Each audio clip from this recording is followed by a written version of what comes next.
Hey guys, Brandon here. I'm in my Rivian R1T right now, and this weekend I had some significant system errors and faults that got thrown, like brake system errors, regeneration errors. The brake pedal wasn't working very well, so it was hard to get into gear.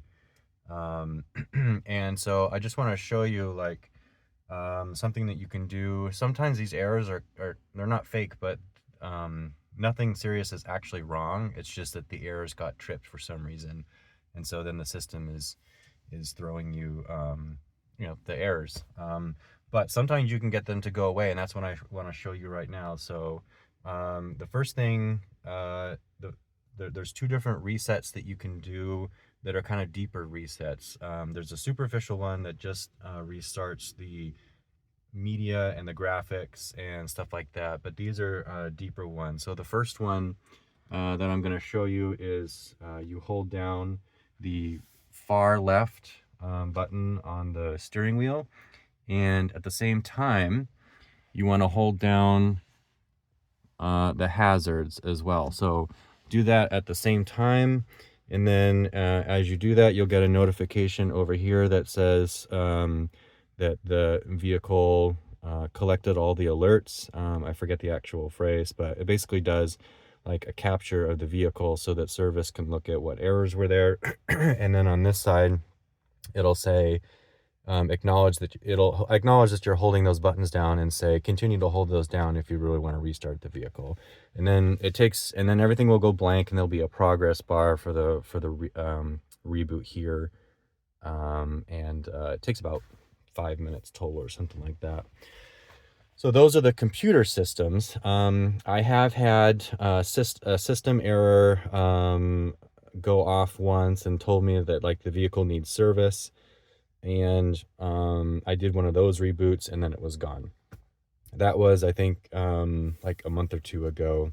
Today I got a whole string of errors and stuff like that, and the vehicle was like really not happy. It was so bad that like the brake pedal, like right now I can kind of push it and the lights go on and stuff like that, but it was the brake pedal was firm, and like I had to really force it to go down for the car to actually acknowledge it and let me put it in gear, almost like how when your car is off and the brake pedal is firm. That's what it felt like it wasn't engaging, and I was getting all these errors for the suspension system and the brake system and all that. So the other thing that you can do is, it's actually not a reset that you do on here. It's you basically have to walk away from your vehicle, essentially. It's a deep sleep. So the vehicle needs to go into a deep sleep, and I'm not exactly sure what occurs at that point. It's not just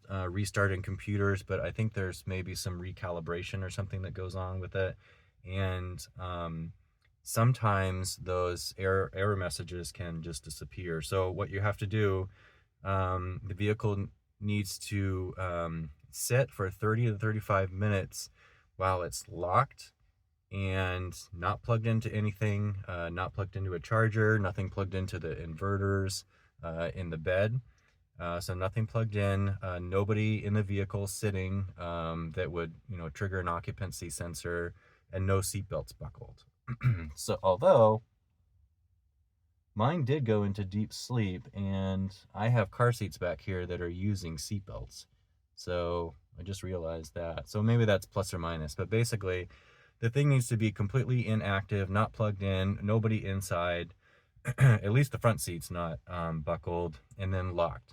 And it has to stay in that state for 30 to 35 minutes, and then it will enter a deep sleep state, because it kind of assumes that, well, nobody's using the car, now's a good time to do that.